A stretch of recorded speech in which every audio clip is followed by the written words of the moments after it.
महाभारत का वो योद्धा जिसे अपने जीवन के अंत तक न्याय नहीं मिल पाया और जीवन भर लोग उसे सूर्यपुत्र कहते रहे, लेकिन सबसे बड़ी समस्या की बात यह थी कि वह खुद नहीं जानता था कि वह सूर्य देव और माता कुंती का पुत्र था। जी हाँ, आज के इस वीडियो में हम आपको सूर्य पुत्र के बारे में ऐसी बात बताने जा रहे हैं जिसे कोई नहीं जानता, क्योंकि ये बात उस समय की है जब कर्ण का वध अर्जुन के हाथों हो चुका था, लेकिन उसके प्राण अभी शेष थे और वह जानता था कि वह सूर्य देव का अंश है। आज मैं आपको बताऊंगा कि शरीर त्यागने से पहले जब श्री कृष्ण कर्ण के निकट गए तब कर्ण ने उनसे अपनी कौन सी अंतिम इच्छा बताई। नमस्कार दोस्तों, हमारे चैनल पर आपको एक बार फिर से स्वागत है।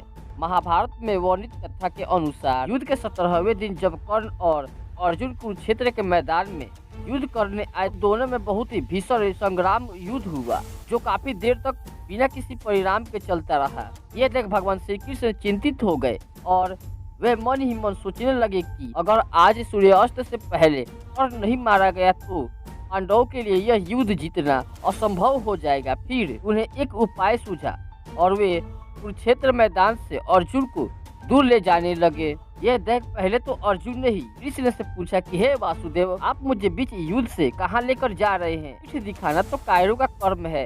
अब श्री कृष्ण ने मुस्कुराते हुए बोले कि हे पार्थ, कभी कभी युद्ध में विजय प्राप्त करने के लिए रणभूमि को छोड़ना पड़ता है और ये तो तुम भली भांति जानते हो कि मेरा एक नाम रणछोड़ भी है। इधर अर्जुन को युद्ध मैदान से दूर जाता हुआ देख और मन ही मन सोचने लगा कि भला वासुदेव अर्जुन को कहाँ लेकर जा रहे हैं, और यह सोचकर वे भी अर्जुन के रथ के पीछे अर्जुन को ललकारता हुआ चल पड़ा। और उनका ललकार सुनकर अर्जुन श्री कृष्ण को रथ रोकने के लिए कहने लगे, परंतु श्री कृष्ण मुस्कुराते हुए आगे की ओर बढ़ते रहे। कुछ देर करके पीछा करने पर श्री कृष्ण ने अर्जुन के रथ को रोक दिया और फिर दोनों में एक बार फिर से वापिस से बारों की बरसात होने लगी। इसी बीच कर्ण के एक रथ का पहिया भूमि के अंदर धंस गया। यह देख अर्जुन कर्ण पर वार चलाना रोक दिया।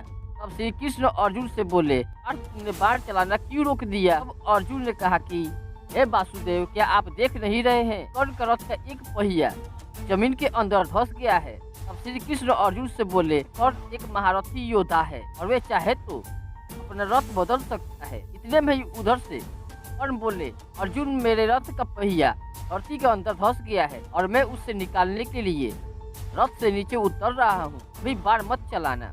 कर्ण की बातें सुनकर श्री कृष्ण बोले, धनंजय, यही कर्ण के वध का उचित समय है। श्री कृष्ण के मुख से ऐसी बातें सुनकर अर्जुन ने कहा, हे नारायण, कर्ण अभी पैदल है, ऐसे में उसके ऊपर प्रहार नहीं कर सकता। तब श्री कृष्ण ने कहा, अर्जुन, तुम किस धर्म की बात कर रहे हो? क्या रणभूमि में कर्ण ने अभिमन्यु के ऊपर प्रहार नहीं किया था? उस समय कर्ण ने भी धर्म के बारे में नहीं सोचा था? या उस समय भीष्म पितामह युद्ध का नियम नहीं बनाए थे? जब कर्ण ने बड़ी सभा में द्रौपदी को वेश्या कहे उसके मान सम्मान को हीन भीन कर दिया था? क्या तुम यह सब भूल गए? ये पार्थ, महारथी कर्ण पाप और धर्म का भागीदार है, इसलिए उसकी सजा अवश्य मिलनी चाहिए। ये पार्थ, धर्म की बात छोड़ो और कर्ण के ऊपर अंजुलिना अस्त्र से प्रहार करो। श्री कृष्ण की बातें सुनकर अर्जुन ने अंजुलि का अस्त्र चला दिया जो कर्ण के गर्दन के बीचों बीच जा लगा।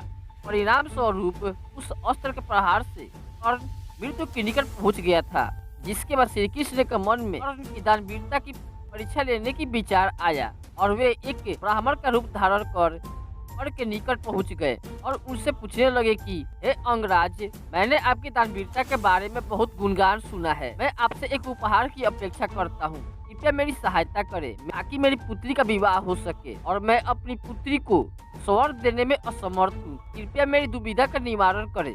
ये सुन दानवीर कर्ण ब्राह्मण से बोले, हे देव, मैं अभी निहत्था हूँ और इस समय आपको देने के लिए मेरे पास कुछ भी नहीं है। इस पर उस ब्राह्मण ने कहा, ये दानवीर कर्ण, आपके पास अब भी कुछ ऐसा है जिससे आप मुझे दान कर सकते हैं? ये सुनकर कर्ण समझ गए कि ये कोई साधारण ब्राह्मण नहीं है, बल्कि ये कोई ब्राह्मण रूपी कोई देव है। समंजस में पड़ते हुए कर्ण उस ब्राह्मण से पूछने लगे कि हे ब्राह्मण, मेरे पास वो क्या है जिससे मैं आपकी सहायता कर सकता हूँ? तब ब्राह्मण बोले, आपके सोने की दांत। और पश्चात कर्ण बिना संकोच किए अपने सामने पड़े पत्थर को अपने दांत पर मारकर उसे लेने की बात कही। ये सुनकर ब्राह्मण कहने लगे, राजन, दान दानवीर द्वारा किया जाता है, स्वयं नहीं लिया जाता। फिर कर्ण ने पीड़ा सहन करते हुए पत्थर से मार के अपने दांत को निकालकर ब्राह्मण को दे दिया। इस पर आपत्ति जताते हुए ब्राह्मण कहने लगे, दान तो पवित्र लिया जाता है और ये झूठा है, मैं इसको कैसे स्वीकार कर सकता हूँ। तब कर्ण ने अपने हाथ में एक बाढ़ लिया और माँ गंगा का आवाहन किया। माँ गंगा की सहायता से वे अपने सोने की दांत को पवित्र कर उस ब्राह्मण को दे दिया। तब पश्चात कर्ण उस ब्राह्मण से अनुरोध करने लगे कि हे देव, मुझे आप अपने सत्य रूप की दर्शन दे, मैं आपकी दर्शन करना चाहता हूँ। कर्ण की दानवीरता से प्रसन्न होकर श्री कृष्ण ने कर्ण के समक्ष अपने सत्य रूप का दर्शन देते हुए कहा कि कर्ण, तुम जैसा दानवीर तीनलोक में कोई नहीं है। जब तक संसार में सूर्य और चंद्रमा रहेगा तब तक तुम्हारा नाम दानवीर कर्ण के नाम से जाना जाएगा। मैं तुम्हारी दानवीरता से अत्यंत प्रसन्न हूँ।